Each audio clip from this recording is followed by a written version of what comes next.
بسم اللہ الرحمن الرحیم الحمدللہ رب العالمین والصلاة والسلام علی رسولہ الکریم اما بعد۔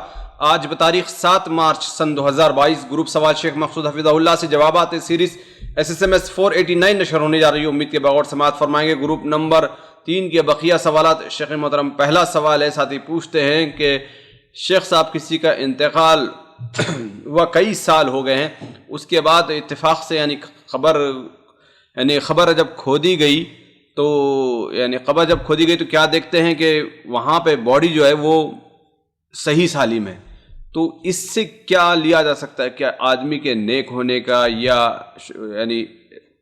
شمار کرنا، نیک میں شمار کرنا، یا خاموشی بہتر ہے، یا کوئی حکم لگایا جا سکتا ہے یا نہیں لگایا جا سکتا؟ یہاں پر دیکھیے، ایک مومن کے لیے اس سلسلے میں سب سے اہم چیز یہ ہے کہ وہ خاموش رہے۔ کیوں خاموش رہے؟ اس لیے کہ اس سلسلے میں قرآن اور حدیث میں دور اور نزدیک سے کوئی اشارہ نہیں ملتا کہ اگر کوئی آدمی نیک ہے تو اس کی لاش نہیں سڑتی ہے، اور کوئی برا ہے تو اس کی لاش سڑ جاتی ہے۔ ایسا کوئی اشارہ نہیں ملتا۔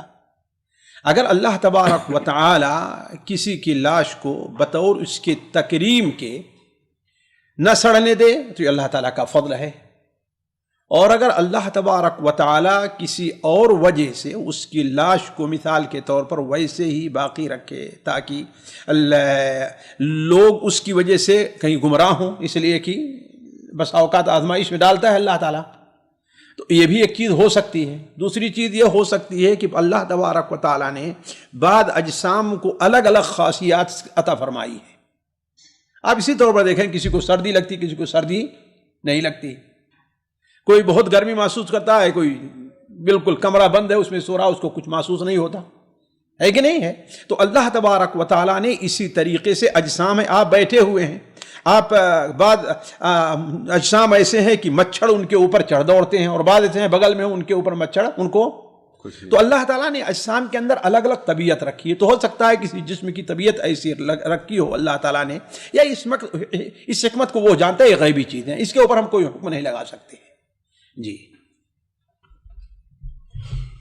یعنی اس کو لے کر کوئی کرامت وغیرہ کا دعویٰ کرنا یہ بھی غلط ہے؟ بالکل یہ جھوٹ ہے، ظاہر بات ہے۔ دیکھیں، کرامت ایک شرعی مسئلہ ہے، اس کے اوپر شریعت سے کوئی دلیل ہونی چاہیے، شریعت سے کوئی دلیل ہونی چاہیے۔ یہاں تک کہیں بھی یہ ثابت نہیں کہ شہداء جن کو اللہ تعالیٰ نے احیاء عند ربہم یرزقون کہا ہے، یہ بھی نہیں کہ ان کی لاشیں نہیں سڑتی، ایسا ہے وہ بھی نہیں ہے جی۔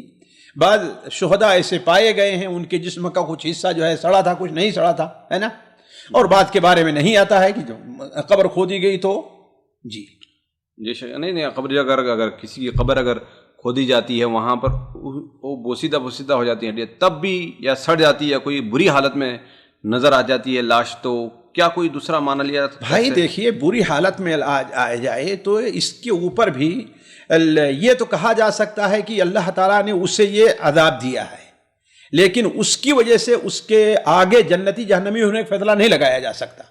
کیوں؟ اس لیے کہ ہو سکتا ہے، جیسا کہ علماء لکھتے ہیں، ابن تیمیہ بڑی تفصیل سے لکھا ہے کہ گناہوں کے جو کفارات ہیں وہ مختلف ہیں، ان میں موت کے بعد بھی دیا ہے، موت کی سختی ان کے گناہوں کا کفارہ بن جائے، یا اللہ تبارک و تعالی عذاب انہیں کچھ دے دے قبر میں، اس کے بعد ان کا کفارہ بن جائے، اور آخرت میں حشر میں ان کو عذاب نہیں ہے، ہے کہ نہیں ہے؟ کچھ لوگ ہیں جنہیں حشر میں سخت عذاب ہوگا لیکن اس کے بعد وہ جنت میں جائیں گے، اس لیے کہ ان کا کفارہ ہو جائے گا، جس پر وہ حدیث حضرت ابو ہریرہ کی جو لمبی حدیث دلیل کرتی ہے کہ جو زکوٰۃ نہیں دیتا ہے، اونٹ کی نہیں دیا، بکری کی نہیں دیا، تو اس سے بھی جتنا دنیا میں موٹے تھے اس سے موٹی شکل میں آئے گا، اسے اپنے خود سے رونتے ہوں گے، ہے نا۔ اس کے بعد آپ نے کیا ثم یری سبیلہ اما الی الجنۃ و اما الی النار، آپ نے فرمایا جہنم ہی جائے گا، آپ نے کیا فرمایا؟ پھر یا تو وہ اپنا راستہ جنت دیکھے یا تو جہنم کا۔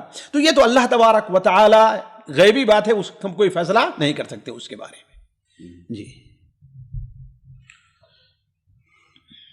جی اگلا سوال ہے، ساتھی پوچھتے ہیں شیخ محترم میری بہن کا انتقال ہو گیا، اس کی کوئی اولاد نہیں ہوئی، اور اس کا جو زیور ہے اور جو گھر وغیرہ رہتے ہیں، جو اس کو سامان ہے، وہ کوئی بھائی نے دیا ہوا ہے، لہذا بہن کا انتقال ہو گیا، تو شریعت کیا کہتی ہے کہ کیا وہ زیور، وہ جو سامان اور جو گھر بھی بھائی نے رہنے کے لیے دیا تھا، تو وہ اس کا کیا کرے؟ اگر بھائی کا تو یہ ارادہ ہے کہ ابھی تو فی الحال بہن بھی اس میں رہتے ہیں، لیکن اگر وہ کسی دوسری شادی کرتے ہیں تو وہ ان کو اجازت نہیں ہے کہ وہ اس گھر میں رہے، تو اس بارے میں شریعت کیا کہتی ہے؟ بھائی دیکھیے، اولاً تو یہ دیکھا جائے گا کہ بھائی نے جو اسے زیور وغیرہ دیا تھا، جہاں تک میں سمجھتا ہوں کہ یہ چیزیں اسے عموماً مالک بنا دیتے ہیں، بطور ہدیہ اور تحفہ کے دیتے ہیں، وہ تو وراثت میں تقسیم ہوگا، اس پر کوئی کلام نہیں ہے کہ نہیں ہے؟ وراثت میں تقسیم ہوگا، شوہر کا اس میں سے آدھا حصہ رہے گا، اور باقی حصہ پھر اب یہ دیکھا جائے گا کہ اس کے کون ورثہ ہیں، ماں باپ ہیں کہ نہیں ہے تو عصبہ کے طور پر بھائی بہنوں کو جا کر کے ملے گا، وہ الگ چیز ہے۔ لیکن جہاں تک گھر کا تعلق ہے، جیسا کہ آپ نے کہا رہنے کے لیے دیا تھا، اگر بھائی نے مالک نہیں بنا دیا تھا کہ میری بہن ہے جاؤ اس میں رہے گی، کون یہ سوچتا ہے کہ ہاں 10 دن 1 سال 2 سال 10 سال کے بعد انتقال کر جائے گی، اسے دے دیتا، تو اگر اس کی نیت جو ہے اسے ہبہ کرنے کی تھی، یہ خود فیصلہ بھائی کر سکتا ہے، اور شریعت کا معاملہ ہے، اس سلسلے میں یہ ہیلے بہانے سے کام لینے کی ضرورت نہیں ہے نا، وہ خود فیصلہ کر سکتا ہے آیا بطور ہبہ کے دیا تھا، بطور ہدیہ کے دیا تھا، یا بطور صرف رہائش کے دیا تھا کہ ہم دے رہے ہیں، پھر اپنا جب انتظام کر لیں گے تو اپنے گھر میں منتقل ہو جائیں گے۔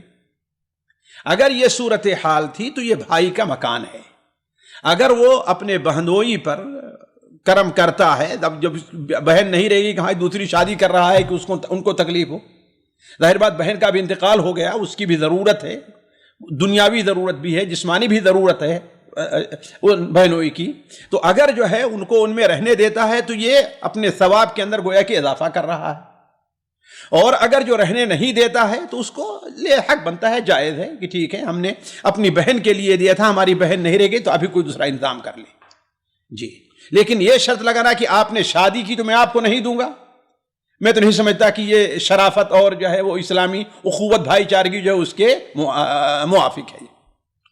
تو یہاں پر ایک سوال یہ بھی پیدا ہوتا ہے شیخ محترم کہ مثال کے طور پر کبھی کبھی 2 نیت ہوتی ہے، یعنی شروع میں تو وہ دے رہا ہے کہ ابھی رہنے دیں، لیکن فیوچر میں چلو 5 سال کے بعد میں اس کو اگر دیکھ سکتا ہوں گفٹ کر دوں گا، تو ایسی نیت پہ کیا نہیں، تو وہ جب ہوگا میں گفٹ کر دوں گا، جب گفٹ کرے گا تب ہوگا، ویسے نہیں ہوگی۔ نیت کا ہونا کافی نہیں؟ نہیں، صرف نیت کا ہونا کافی نہیں، اس کو مالک بنانا یا اس کو بیان کرنا بھی ضروری ہے۔ جی۔ اگر اس نے بتایا نہیں تھا کہ میں نے تمہیں مالک بنایا ہے، لیکن اس کی نیت تھی کہ یہ میری طرف سے اس کو گفٹ ہے، بھائی تو ظاہر بات ہے اگر شروع سے تو انما الاعمال بالنیات، یہ صرف اس کو اسی کو معلوم ہے، صرف بھلے سے کوئی بات نہیں ہے، وہ اللہ کے ہاں ذمہ دار ہوگا جی، یعنی لکھا پڑھائی کرنا ایسا سب یہ تو لکھا پڑھائی ایک تو روٹین ہے، یہ تو نہیں، مطلب لکھا پڑھائی مطلب یعنی ایک تو یعنی بہن بھی جانتا ہے کہ بھائی کا ہی ہے، بہن بھی جانتی ہے کہ بھائی کا ہی ہے، سب جانے، لیکن اصل معاملہ یہاں بھائی کا ہے، بہن کا نہیں ہے، اصل معاملہ کیا ہے؟ بھائی کا ہے، بھائی نے کس نیت سے دیا ہے وہ جانے، اس کو جانے۔ جی، اگر گفٹ کی نیت سے دیا تو پھر وراثت میں جائے گا، اگر نہیں دیا تو پھر واپس لے سکتا ہے۔ اگلا سوال ہے، ساتھی پوچھتے ہیں شیخ محترم، ایک اماؤنٹ ہے جو یعنی سال بھر اس کے اوپر ہے اور جس کے اوپر زکوٰۃ بھی واجب ہو چکی ہے، لیکن آخری مہینے میں ایک تنخواہ ہماری ایڈ ہو جاتی ہے، اس میں اضافہ، تو کیا وہ جو 1 مہینے کی جو تنخواہ ایڈ ہوئی، اضافہ ہوا ہے جس میں، کیا اس پر بھی زکوٰۃ لگے گی یا اس کو الگ کر دیا جائے گا؟ بھائی دیکھیے، اصل یہ ہے کہ اس کے اوپر زکوٰۃ نہیں ہے، اس پر زکوٰۃ واجب نہیں ہے، اس لیے کہ کسی بھی مال پر اس وقت تک زکوٰۃ نہیں جب تک کہ اس پر سال نہ گزر جائے، وہ مال جو حولان حول جس میں ہوتا ہے۔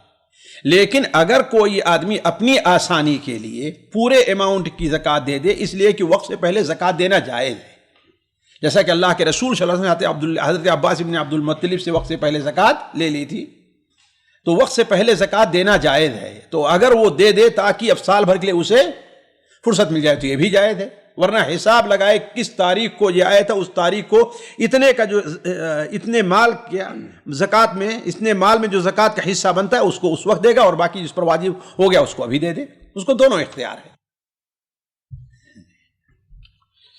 جی، اگلا سوال ہے، ساتھی پوچھتے ہیں کہ شیخ محترم میرے 3 بچے ہیں اور ان کا عقیقہ نہیں ہوا، بڑے بچے کی عمر 10 سال ہے، تو اب عقیقہ اگر کرنا چاہوں تو کیا طریقہ کار ہوگا؟ کیا بکرا اور بکری دونوں جائز ہے؟ اور کیا عمر ہونی چاہیے ان کی؟ اور کیا ایک ایک چلے گا یا لڑکوں کے لیے 2 اور لڑکی کے لیے 1 ہوگا ضروری؟ بھائی دیکھیے، پہلی بات یہ ہے کہ آپ اگر کرنا چاہتے ہیں تو کریں، اور یہ اچھی چیز ہے، ایک قسم کا آپ کے اوپر قرض ہے، اگرچہ واجبی نہیں ہے، لیکن آپ اگر اس کو اتار دیں تو یہ تو اچھی چیز ہے، تو پہلی چیز ہوئی۔ دوسری چیز یہ ہے کہ بکرا اور بکری اس میں سے کوئی نہیں، بلکہ آپ حدیث کے اندر آیا ہے ان الغلام شاتان، ہے کہ نہیں ہے؟ بکری تو اس کا مطلب ہے کہ نر اور مادہ میں کوئی فرق نہیں ہے۔ تیسری چیز جو عمر کے بارے میں انہوں نے ذکر کیا ہے، تو اس سلسلے میں جمہور کا قول یہی ہے کہ عقیقے کو لوگوں نے کس پر قیاس کیا ہے؟ قربانی کے اوپر۔ بعض اہل علم اس طرف گئے ہیں کہ اس میں عمر نہیں ہے، لیکن ایک احتیاط کا یہی تقاضا ہے کہ عقیقے ہی کے اوپر قیاس کیا جائے اور اس میں وہی جانور ذبح کیا جائے جو قربانی کے لائق ہوتا ہے۔ چوتھی چیز جو انہوں نے سوال میں رکھا ہے وہ یہ کہ آیا ایک کافی ہے یا دو؟ دیکھیے اصل یہ ہے کہ دو ہے، اصل کیا ہے؟ دو ہے۔ واضح طور پر جتنی حدیثیں آئی ہیں کہ ان الغلام شاتان، لڑکے کی طرف سے دو ہے، لڑکی کی طرف سے ایک ہے، لیکن ابن القیم رحمہ اللہ نے بعض ان حدیثوں کی بنیاد پر جس میں ایک کا ذکر ہے اس کی بنیاد پر کہا کہ اگر کوئی کرتا تو سنت ادا ہو جائے گی، لیکن بہتر کیا ہے؟ دو ہے۔ تو اب چونکہ وقت گزر گیا ہے، ان کے لیے کس میں سہولت ہے، کس بارے میں اللہ نے وسعت دی ہوئی ہے تو ٹھیک ہے دو کر دیں، لیکن اللہ تعالیٰ نے اتنی وسعت نہیں دی ہے، صرف ایک مجرد آپ اپنی براءت ذمہ چاہتے ہیں، سنت ادا کرنا چاہیں تو ایک بھی کر دیں تو انشاءاللہ کافی ہو جائے گی۔ جی اگلا سوال ہے، ساتھی پوچھتے ہیں کہ شیخ محترم درود ابراہیم میں سلامتی اور برکت ابراہیم علیہ السلام کی آل کے جیسی کیوں مانگی گئی، جبکہ نبی کریم صلی اللہ علیہ وسلم افضل ہیں حضرت ابراہیم علیہ السلام؟ دیکھیے اصل میں یہ بات ہمیشہ ذہن میں رکھنی چاہیے کہ تشبیہ کے اندر یہ ضروری نہیں ہے کہ جس سے تشبیہ دی جا رہی وہ اس کے برابر یا اس سے اچھا ہو، ہے نا؟ اصل جملہ یہ رہتا ہے کہ جیسے آپ نے ان کے اوپر برکتیں نازل کی تو گویا یہ تو زیادہ حقدار ہیں ان برکتوں کے، ان کے اوپر برکت نازل کی جائے، ایک چیز۔ دوسری چیز ہے حضرت ابراہیم علیہ السلام کی آل میں خود اللہ کے رسول صلی اللہ علیہ وسلم بھی ہیں، ابراہیم کے آل میں خود اللہ کے رسول صلی اللہ علیہ وسلم، اس مجموعہ کے لحاظ سے وہ افضلیت ہو جایا کرتی ہے۔ لیکن اصل یہ ہے کہ تشبیہ کے لیے کوئی ضروری نہیں ہے کہ مشبہ اور مشبہ بھی کے اندر مماثلت پائی جائے، صرف یہ بات ہوتی کہ وہ چیز جو حاصل ہے جیسے ان کو حاصل ہے اسی طریقے سے حصول میں یہ بھی اس میں شامل ہو جائے۔ جی جی یہاں پر یعنی اس سے زیادہ کا بھی معاملہ ہو سکتا ہے یا نہیں؟ صرف جتنی برکت ان کے لیے اتنی نہیں، وہ تو اللہ تعالیٰ کے اوپر ہے، دعا کرنے والے کی نیت کے اوپر ہے کہ اللہ تعالیٰ جیسے دیا ہے ویسے نواز، اور دل میں رہے کہ اس سے بہت اچھے سے نواز دے تو۔ جی اگلا سوال ہے، ساتھی پوچھتے ہیں شیخ محترم جیسا کہ آج کل ایک یو آر پے کے نام سے ایک اپلیکیشن نکلا ہوا ہے جس کے ذریعے سے اگر پیسہ دوسرے ممالک کو یہاں سے بھیجا جاتا ہے تو وہاں پر جتنا بھیجا جاتا ہے اس کا کچھ 1-2% پیسہ وہ لوگ واپس بھی کر دیتے ہیں، تو اس چیز کو اختیار کرنا کیسا ہے؟ دیکھیے بھائی، بظاہر میں اس کے پیچھے کیا اصول اور ضوابط ہیں وہ نہیں جانتا، اصل چیز یہ ہے کہ جو شخص ان اصول اور ضوابط کو جانتا ہے اس سے پوچھا جائے، اس لیے کہ بسا اوقات کوئی چیز بظاہر ایک حلال ہوتی ہے لیکن جو اصول اس کے لیے مرتب کیے جاتے ہیں وہ اس کے اندر خلل ڈال دیتے ہیں، تو میں نہیں جانتا۔ لیکن کم لینا کم دینا یہ چینجنگ میں اس میں کوئی حرج نہیں ہے، اس میں کوئی، اس لیے کہ ہر عملہ الگ الگ جنس کا ہے، فَبِيعُوا كَيْفَ شِئْتُمْ، ہے کہ نہیں؟ ایک چیز۔ دوسری چیز، وہ جو آپ کو دے رہے ہیں تو اصل میں وہ خدمت کے بدلے یا اپنا فائدہ کم یہ چیز لے کر کے دے رہے ہیں، نہ کہ آپ کو پیسے کے بدلے پیسہ زیادہ کم دے رہے ہیں، جیسے بعض بھائیوں کو سود کا شبہ ہو رہا ہے، سود کی یہاں معاملہ نہیں، صرف یہ ہے کہ آپ کی مثلا جو آپ سے فائدہ اٹھا رہے ہیں وہ آپ سے بظاہر کیا ہے فائدہ کم لے رہے ہیں، لیکن حقیقت میں کسی اور دروازے سے آپ سے فائدہ وہ زیادہ لے رہے ہیں، تو کوئی حرج نہیں اس میں انشاءاللہ۔ جی کچھ سوالات خواتین گروپ سے شامل کیے جاتے ہیں۔ پہلا سوال ہے، بہن پوچھتی ہیں کہ شیخ محترم یعنی قرآن مجید کو چھونے کے لیے کیا وضو کرنا ضروری ہے؟ احتیاط کا تقاضا یہی ہے، لا یمسہ الا طاہر، سنن نسائی میں جو روایت ہے عمرو بن حزم کی، لا یمسہ الا طاہر، اور یہ جمہور کبیر علماء کا یہی قول ہے۔ جی یہاں پر طہارت سے کیا مراد ہے؟ طہارت سے طہارت کاملہ مطلق ہے، طہارت کاملہ مراد ہے۔ جیسا کہ حضرت سعد بن ابی وقاص رضی اللہ تعالیٰ عنہ کا اس کے اوپر عمل بھی ہے.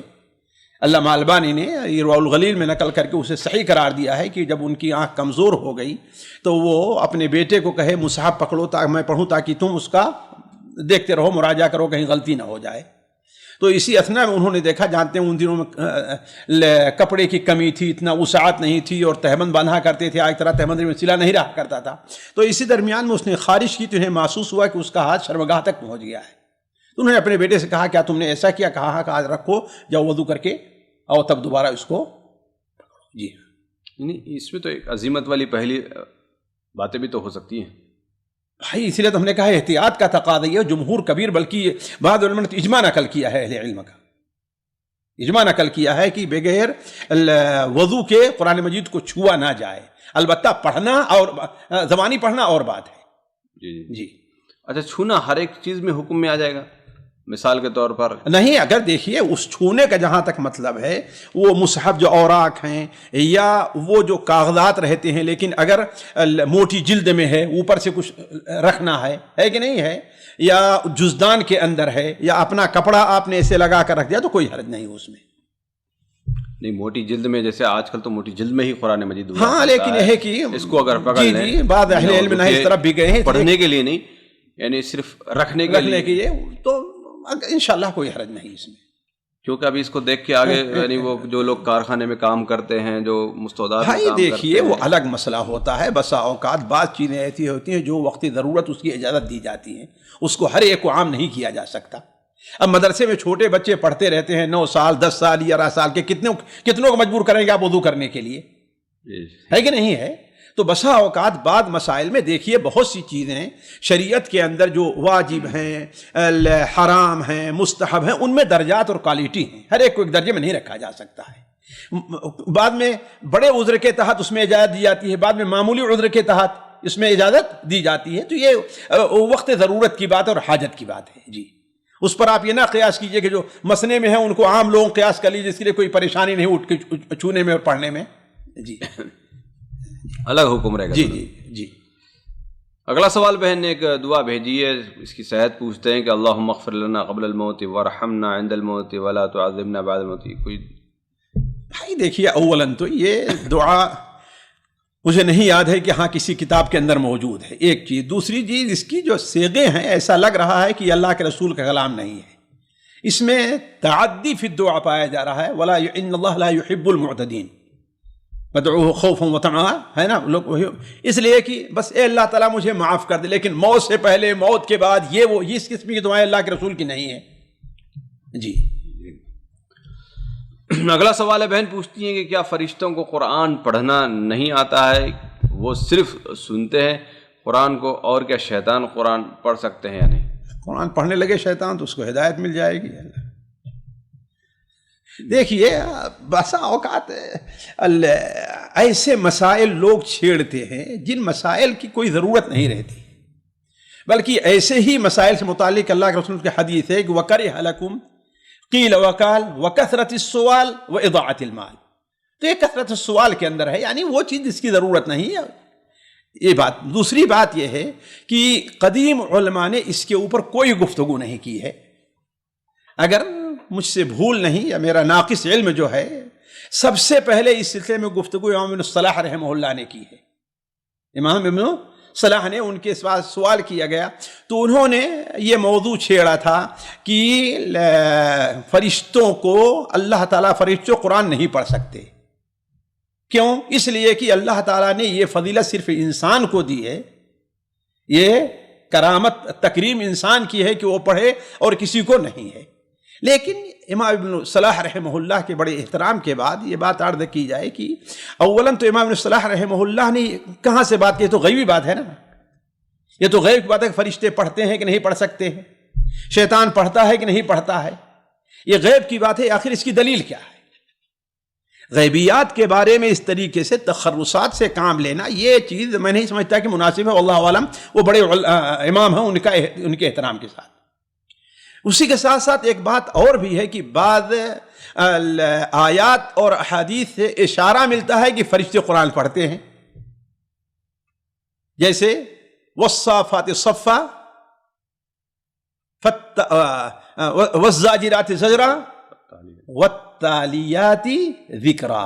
التالیات تلاوت کرنے والے کس کی؟ ذکر کی. اور یہ فرشتوں کی صفت بیان کی، والصافات صفا، ہے نا؟ کس کی تلاوت کرنے والے ہیں؟ ذکر کی. اور ظاہر بات مراد کیا ہے؟ قرآن مجید ہے. اور اگر ذکر ہی لے لیا تو ذکر ایک عام ہے نا، قرآن مجید سب سے بہتر ذکر ہے. اور قرآن اللہ تبارک و تعالیٰ کا ایسا کلام ہے جو اتنا محبوب ہے، تو اللہ تبارک و تعالیٰ اپنے مقرب فرشتوں کو اس سے کیسے محروم رہ سکتا ہے؟ دوسری چیز، صحیح بخاری کی اس حدیث کو آپ دیکھیں جس میں حضرت عبداللہ ابن عباس کی ہے کہ ہر رمضان کو حضرت جبرائیل تشریف لے آتے تھے اور اللہ کے رسول صلی اللہ علیہ وسلم قرآن کا ہے کہ نہیں مذاکرہ کرتے تھے. تو کیا مطلب؟ حضرت ابراہیل کو جبرائیل جو ہے ایک مشین کے طریقے سے، ٹیپ ریکارڈ کے طریقے سے کیا اور ختم ہو گیا معاملہ. ظاہر بات یہ نہیں کہا جا سکتا ہے. فَإِذَا قَرَأْنَاهُ فَاتَّبِعْ قرآن کون پڑھاتا تھا؟ حضرت جبرائیل. اللہ کو کون پڑھاتا تھا؟ حضرت جبرائیل کے اللہ تعالیٰ ذات بتا دے خود نہیں پڑھاتا تھا نا. تو اس طریقے سے بہت سی، بلکہ بعض روایتیں تو یہ ہیں کہ فرشتے نماز بھی پڑھتے ہیں. امام بیہقی رحمہ اللہ وغیرہ نے سنن الکبریٰ میں نقل کیا، شاید حضرت سلمان فارسی کی روایت ہے کہ کوئی شخص ایسے بالکل چٹیل میدان میں ہے، نماز کا وقت ہو جائے، اب وہ اذان دیتا ہے، وضو کرتا ہے، اذان دیتا ہے، اور پھر نماز کی اقامت کر کے کھڑا ہوتا ہے، تو اس کے پیچھے فرشتوں کی ایک بہت بڑی جماعت نماز پڑھتی ہے جہاں تک انسان کی نظر جائے. تو جب فرشتے نماز پڑھتے ہیں تو نماز پھر قرآن نہیں پڑھیں گے. تو کہنے کا مطلب یہ ہے کہ ایسی بہت سی حدیثیں ملتی ہیں جس سے اشارہ ملتا ہے کہ فرشتے قرآن میں تلاوت کرتے ہیں. لہذا اس چیز کو ایسی موضوع کو چھیڑنا جو ہے وہ یعنی اس کا کوئی فائدہ نہیں ہے. اور آخر میں جو انہوں نے کہا کہ شیطان، ایک کافر قرآن پڑھتا ہے کہ نہیں پڑھتا ہے؟ پڑھتا ہے نا. بہت سے لوگ قرآن کا حوالہ دیتے ہیں، پڑھتے تبھی تو ہے نا. تو قرآن باعث ثواب جو ہے، اور اس میں انسان کے لیے شرف جو ہے کب ہے؟ جو اسے بطور تعبد کی پڑھے، ہے کہ نہیں؟ وَلَا يَزِيدُ الظَّالِمِينَ إِلَّا خَسَارًا. اور حضرت عبداللہ ابن عمر رضی اللہ تعالی عنہ کی ایک روایت امام مسلم رحمہ اللہ اپنی کتاب صحیح مسلم کے مقدمے میں نقل کرتے ہیں. حضرت عبداللہ ابن عمر کا قول ہے، واللہ عالم. امام مسلم نقل کرتے ہیں کہ حضرت سلیمان علیہ السلام نے بہت سے شیطانوں کو جکڑ دیا جو سمندر یا ایسی جگہوں پہ جکڑے ہوئے ہیں. قیامت سے پہلے وہ جب چھوٹیں گے تو لوگوں کے سامنے آئیں گے اور اپنی زبان میں قرآن پڑھ کر کے لوگوں کو گمراہ کریں گے. تو علی کل حال اولاً تو یہ غیبی معاملہ ہے، کوئی یقینی بات نہیں کہی جا سکتی، الا کہ فرشتوں کے بارے میں ان دلائل جو ہم نے ذکر کیا ہے اس سے مراد کیا لگتا ہے کہ ہاں انشاءاللہ فرشتے قرآن مجید کی تلاوت کرتے ہیں، لیکن پھر بھی کیا ہے، ایک غیبی چیز ہے.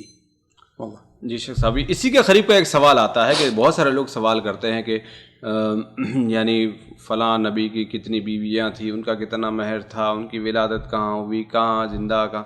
یعنی دیکھنے میں تو ایسے لگتے ہیں کہ یعنی غیر ضروری سوالات ہیں، اس کی کوئی ضرورت انہیں ہے نہیں، اور اللہ تعالیٰ ان کے بارے میں پوچھا نہیں جاتا. جب ہم یہ کہتے ہیں کہ آپ کو اللہ تعالیٰ اس بارے میں نہیں پوچھا ہے تو کہتے ہیں کہ شیخ علم تو حاصل رکھنا چاہیے. بھائی دیکھیے، علم وہ ہو جو اس کا فائدہ ہو. اس کا کیا فائدہ ہے آپ کو؟ نہ جنت ملے گی نہ جہنم ملے گی.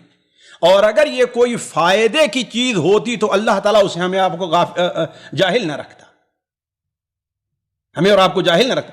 اس وقت سے ضروری ہے، اس سے ضروری ہے کہ آپ جو قرآن حدیث میں ہمارے تزکیہ کی جو چیزیں ہیں، ہمارے درجات کیسے بلند ہوں گے، یہ ہوں گے، ان چیزوں کو آپ پڑھیے، اس کا علم حاصل کیجیے، وہ کافی ہے آپ کے لیے. یعنی ایسے لوگوں کو ٹوکنا ہمارے لیے جائز ہے؟ بالکل، ٹوکنا کا منع کرنا چاہیے. کیا یہ بکواس کر رہے ہیں؟ تو ایسے لوگوں کو شبہات میں ڈال دیتے ہیں. جی. اب کیا ہوگا، وہ خود لوگ جاہل اس کے بارے میں، ارے بھائی یہ تو صحیح معقول بات کر رہا ہے، بڑے علم کی بات کر رہا ہے. اب لوگ ان سے متاثر ہوں گے اور ان کی جہالت پر ان کی اتباع لوگ کرنے لگیں گے. تو ایسے لوگ سخت یعنی جو لوگ دلیل دیتے ہیں کہ یہ ہم دینی علم حاصل کر رہے ہیں وہ غلط ہیں. بالکل غلط ہے. یہ کوئی دینی علم نہیں ہے. اگر دین میں ہوتا قرآن حدیث میں موجود ہوتا. یعنی چاہے وہ کسی نبی کے بارے میں کچھ، کسی کے بارے میں بھی ہے، کسی کے بھی بارے میں ہے. جی.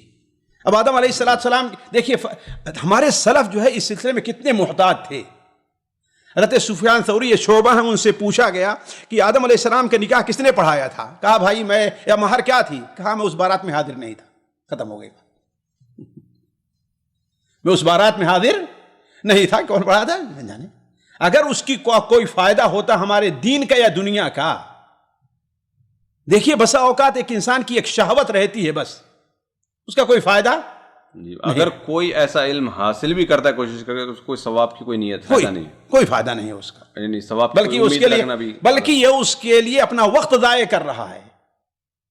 اور ایسے جتنے لوگ ہیں جانتے ہیں وہ تقوی کے اندر کمزور رہا کرتے ہیں، حلال حرام کی معلومات میں ان کی معلومات کیا ہے، ناقص رہا کرتی ہے. تو گویا اپنا ایک خسارہ کر رہے ہیں وہ آخرت کا. جی جی جی. بعض لوگ شیخ اسی کے قریب بھی تھوڑا جاتے ہیں، لیکن وہ تو یعنی علماء کے اختلافات کو بڑا پرکھتے ہیں، وہ اس کا علم بڑا جانکاری کے ساتھ رکھتے ہیں، تو ان کے بارے میں کیا کہیں؟ بھائی دیکھیے اگر وہ ہے کہ بطور تعلیم کے ہے تو ایک الگ بات ہے، مدرسے میں پڑھا، لیکن یہ ہے کہ عوام کے سامنے رکھنے سے کیا فائدہ ہوگا؟ اس کا کوئی فائدہ نہیں. جی یعنی فلاں مسئلے میں فلاں امام کا یہ قول ہے، فلاں امام کا یہ قول ہے، فلاں ہاں تو ٹھیک ہے، بطور تعلیم کے ہو سکتا ہے، کوئی حرجہ نہیں ہے. جی جی. اگلا سوال ہے، بہن پوچھتی ہیں کہ گھر میں اخبار وغیرہ بہت طریقے سے جب لوگ پڑھتے ہیں اور ٹیبل وغیرہ پر رکھتے ہیں اور جس میں اندر کچھ فوٹوز تصویریں وغیرہ ہوا کرتی ہیں، سوال یہ ہے کہ کیا ایسے اخبار وغیرہ رکھنے سے کہ فرشتے آئیں گے یا نہیں آئیں گے، اور ہماری روٹین کیا ہونی چاہیے، ہماری عادت کیا ہونی چاہیے؟ کیا ہم ایسے ہی اخبار رہنے دیں یا ہمیں چاہیے کہ وہ اخبار کو ہم ڈھانپ کر رکھیں؟ دیکھیے بعض لوگوں کو تصویر کے بارے میں ایک غلط تصور رہتا ہے. تصویر وغیرہ جس کی ممانعت ہے وہ چیز ہے جو بطور تعظیم اور محبت کے رکھی جائے، شدت محبت کے، ہے کہ نہیں؟ لیکن ایسا ہے کہ جس کی کوئی تعظیم نہیں، پیروں کے نیچے روند رہے ہیں لوگ، پاپوش ہے اس کو روند کر کے چل رہے ہیں، ہے کہ نہیں ہے؟ اس کی کوئی اہمیت نہیں تو وہ جائز ہے. تو یہ جو اخبارات میں ہے اس کی کوئی اہمیت ہے؟ اٹھا کے اسی پہ کھانا کھاتا، اٹھا کے کوڑے میں لا کے پھینک دیتا ہے کہ نہیں ہے؟ ہاتھ صاف کیا، اسے اٹھا کے پھینک دیا. تو اس کی کوئی اہمیت، اس کی وجہ سے فرشتے گھر میں آنا نہیں، گھر میں یہ ہے کہ نہیں آئے گا ایسا نہیں کہا جا سکتا ہے.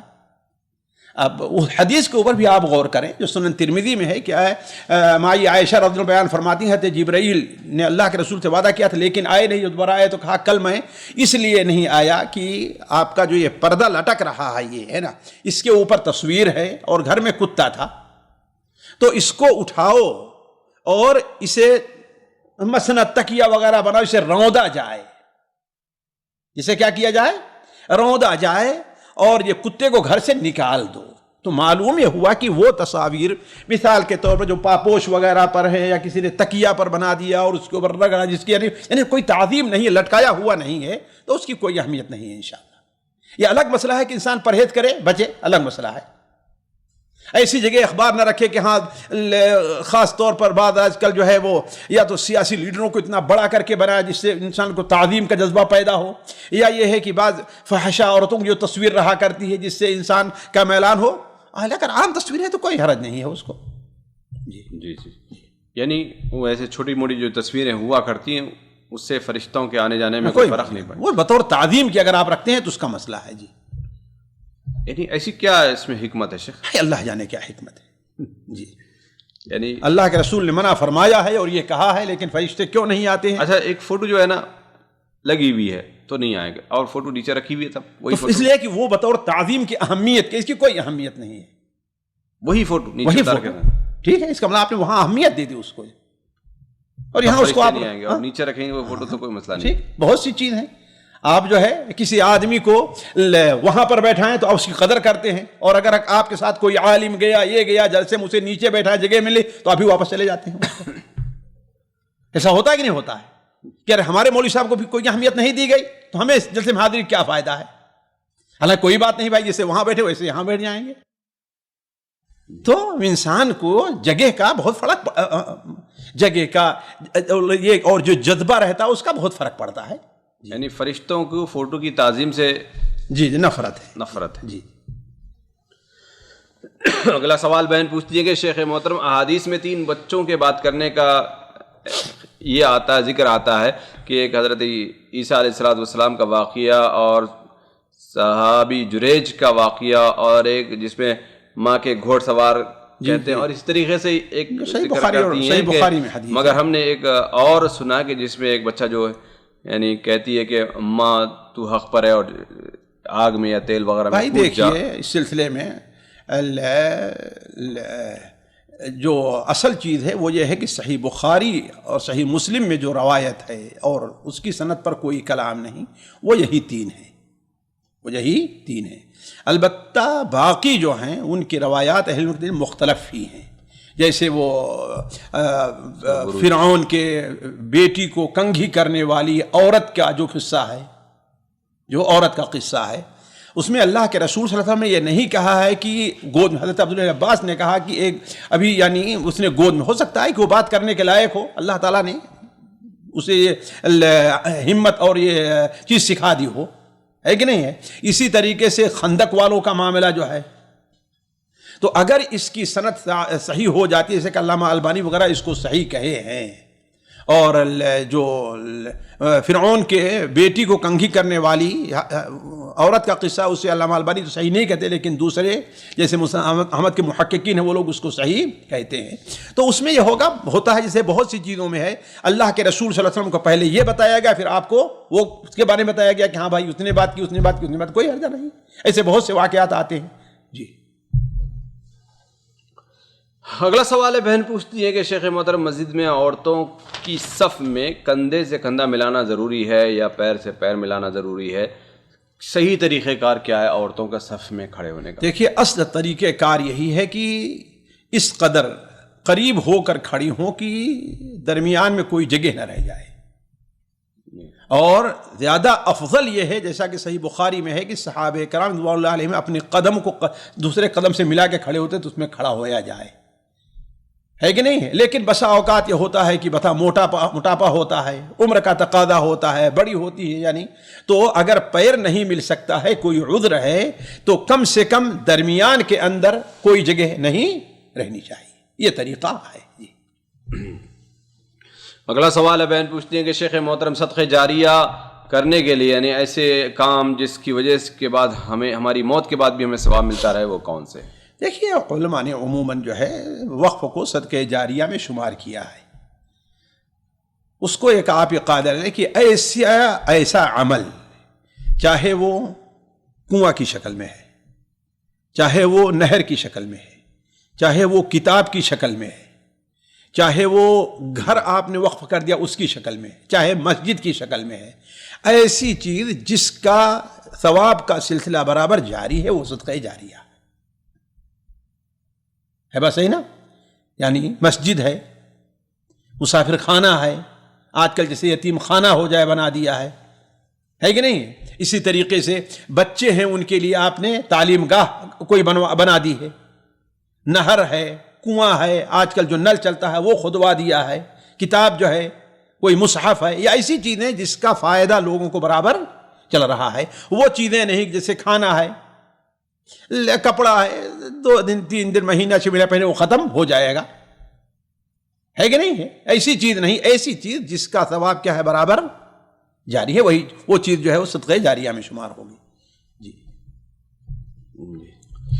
اگلا سوال ہے، ساتھی پوچھتے ہیں کہ اولاد کی ولادت کے بعد یعنی حقیقے کے علاوہ اور وہ کون سی چیز سنتیں ہیں جو ہمیں کرنی چاہیے؟ باپ ماں باپ کے اوپر کون سی؟ بھائی دیکھیے سب سے بڑی اہمیت کی چیز یہ ہے کہ اللہ تعالیٰ کا شکر ادا کریں، ہے کہ نہیں؟ اس کے بعد یہ ہے کہ اس کا اچھا نام رکھنا ہے،